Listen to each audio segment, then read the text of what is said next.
And I also chatted to AvriL Lavigne. Kerrang Radio Breakfast with me, Sophie K. Can you believe it? That this morning, we've only got AvriL Lavigne with us. Hello. Hello. Oh my gosh, right, straight away.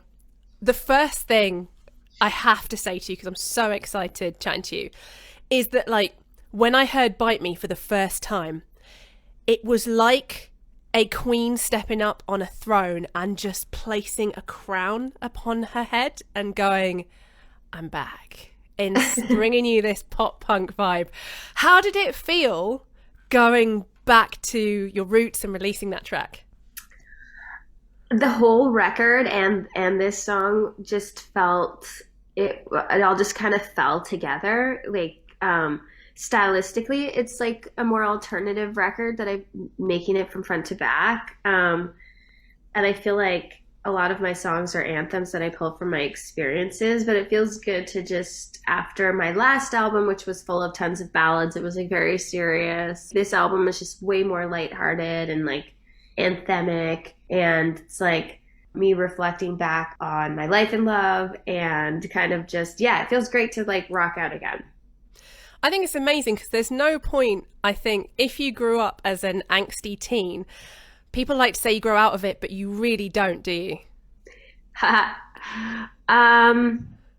Well, let's just say that those songs are like easy for me to write, and even though I'm in a good place in my life right now, I'm in a relationship, super happy, but like at the beginning of the pandemic when I had started this album, and so I guess I was working on it for like a year, I was just reflecting back at my experiences and the ups and downs in love, and kind of we just channeled that, and lyrically, the majority of the album is kind of like revenge songs, but it's also like, a little bit of love gone wrong, but it's also like, it's still hopeful. And there are a couple love songs on the record. Want to know something else that makes me happy? The fact we've got AvriL Lavigne on the station right now, and I asked her all about what it was like working with Travis Barker. So you could have gone with any label. What was it about Travis's label that really spoke to you? Initially, I connected with Travis at the beginning of the pandemic, and so he was like the first person to reach out to me about working on my music, and then later I'd connected with other people, and like, so it's interesting because at that time we weren't discussing like me on his label, we were just discussing like writing and stuff, and then we wrote songs and he produced, and then it kind of naturally made sense that I would work with him and be on DTA. We were trying to find a home for it in the end.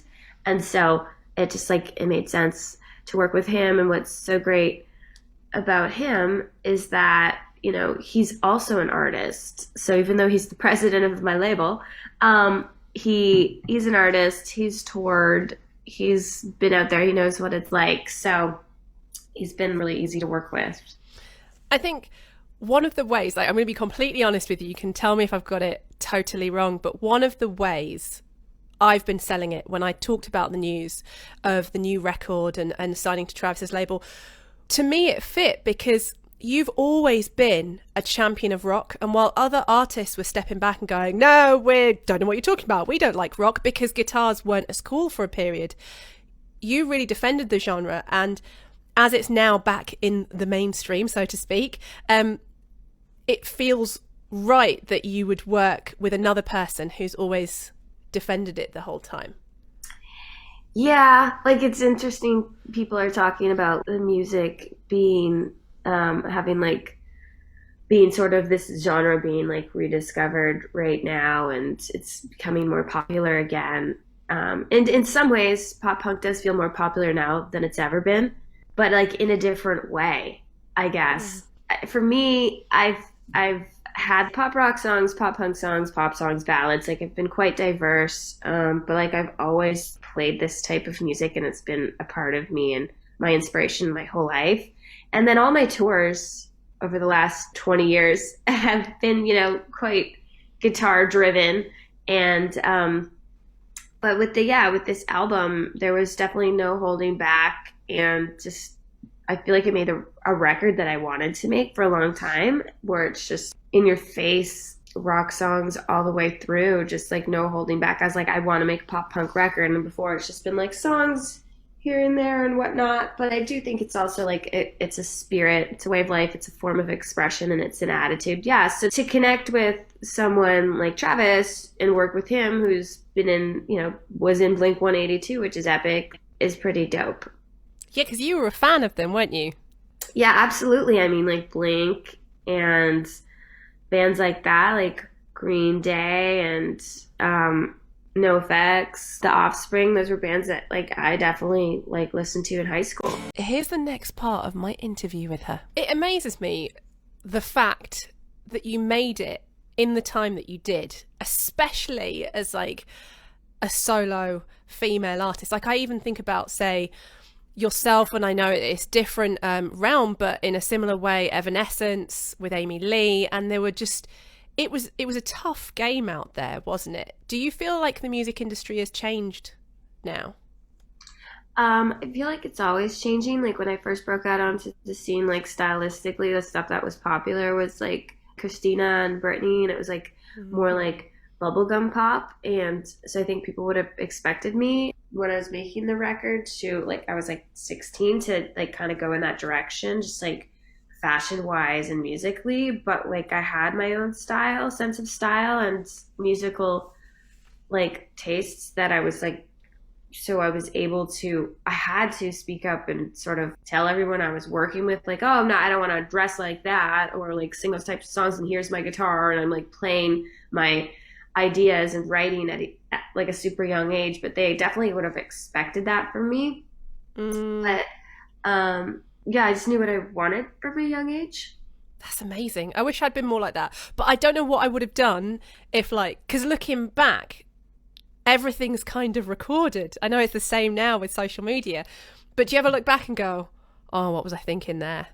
No, I think it's funny when I look back, and it's like I was like young, and I was like super baggy pants and like big fat skate shoes and neckties, and like it's actually really cool that it's all I kind of half grew up on the road. I left home at like 16, which is young. People don't leave home till 26 these days. Like, yeah, I like left home, left high school, didn't graduate, dropped out of high school, like lived on a tour bus kind of for like, the rest of my life almost. And it got captured, and so I get to like look back at that, and I think it's cool.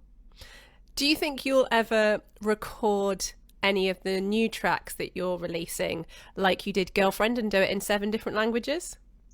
That's a great question. I think it'd be super fun to do that again. Oh, it's happening. Is that you have to do it now? I know. That must have been so hard though. How did you manage to learn it in all those different languages? We just had different people come in and like teach it to me. It was really hard, and it was super hilarious recording it. That's amazing. It's like, in fact, that's something that has been going viral on TikTok, is people talking about how amazing that was. I don't know how much you use TikTok. I've used it twice. I know. Do you know what? I was looking earlier and I was like, AvriL Lavigne has 2 videos and like nearly 3 million followers. That's flex. I posted my first TikTok, and there was like, and I like in like a day or two, I got 2 million followers, which was like so hilarious. And then the first video I posted, I guess like got 30 million views or however it works, but like that's like a lot. And then everyone was like, okay, well, when are you posting another one? Come on, let's go. And I was just like, I'm good. I'll just like post when I have something. Like, I don't want to just post to post. Yeah, I feel you. That's a flex. I have be putting out Bite Me, the new single with Travis Barker, and then we filmed my second TikTok. Well, Phallus, right here at Kerrang Radio with Moaning Lisa Smile. I'm Sophie K, and I'm a huge fan of AvriL Lavigne. I know loads of you are massive fans as well, and it's so nice to have her here on the station because fans of Kerrang are fans of AvriL. She literally changed the game. If you've missed any part of the interview, don't forget you can check it out on Kerrang Radio on demand. But here is the final part. It's such an exciting time, I think, for you, for the music you're releasing, and I think especially working with John Feldman as well. Have you worked with John before? So this is my first time working with John Feldman. I was introduced to him through Mod Sun, and yeah, we all just got in the studio, wrote a ton of songs, had a blast. This record was so fun to make, and like I was saying, I didn't have managers and stuff at the time, and like labels, and it's like I didn't have deadlines. We just went in, just like had a blast. And the record, it's fast, it's fun, it's like a pop punk record, it's like pure rock and roll from front to back. And there's like, the first single's Bite Me, and there's like tons more fun songs. And I'm going on tour. I'm putting out the record in February, and I'm going on tour all 2022, and I'm really looking forward to just getting back out there and playing live shows again. So February is when we can expect it. Mm-hmm. Are you feeling slightly nervous about it? Do you still get nervous? No, I don't get nervous. I'm just like really excited, especially after, all of us having to cancel our last tour because of the pandemic. So I was in the middle of a tour. I'm just like amped to connect with the fans, to get back out there and just, Also, next year's the 20th anniversary of my first album, Let Go. And so I think that there's a lot to celebrate. And I'm just really happy and to be still here, and grateful for my fan base and to be making music and touring. And I'm having so much fun with it all. You will see me out in the crowd because you're in the UK in 2022. I will bring out my stud belts, right? And my stripy tie and my gloves. And I'll be there. Awesome. Well, I can't wait to see you. Yeah, I'll be in the UK in March on tour. Do you have any memories of the UK that stand out to you in particular? Well, the fans are amazing. The shows are always awesome.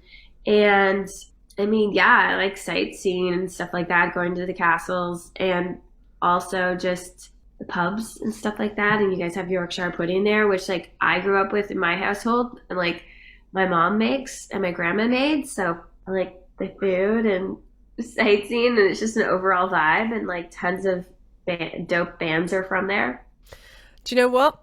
AvriL Lavigne, congratulations on being the first artist to ever do an interview and say that you like the food out in the UK. I like high tea. There I we would go. literally go there and get it. Like I would totally order that, and I'll go to a pub and get beer and look for Yorkshire pudding. Yep. I love it. Okay, so we're about to play Bite Me. Tell us a little bit about this track. Bite Me is my new single, and it's just about not giving a guy a second chance who doesn't deserve it.